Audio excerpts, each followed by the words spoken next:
Welcome to the Learning Pines YouTube. We hope this video helps. In this video, I will explain how to replace your Ford Fusion key fob battery. This is a simple task that you can easily do yourself in just a few minutes. You'll only need a small flathead screwdriver and a new battery, which is often a CR2032. Always check your existing battery for the exact type. Let's gather our tools and get started on this quick and easy fix. You'll be back to locking and unlocking your car in no time with a fresh, working key fob.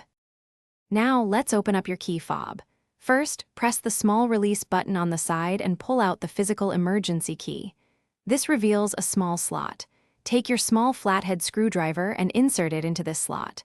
With a gentle twist, the two halves of the key fob should easily separate. Be careful not to force it, as the plastic can be delicate. Once open, you're ready for the next step. With the key fob open, you'll see the old battery. Take a moment to note which way the positive side is facing, usually indicated by a plus sign. Then, use your small screwdriver to gently pry out the old battery. Now, take your new battery, for example, a CR2032, and carefully insert it into the slot, ensuring the positive side faces the same direction as the old one. This ensures proper function. Almost done. Now, carefully align the two halves of your key fob casing. Make sure they fit together perfectly, then press them firmly until you hear a satisfying click, indicating they are securely closed.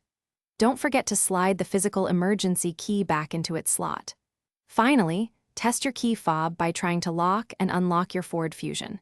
You should now have a fully functional key fob again. Thanks for watching. Consider subscribing if we helped you.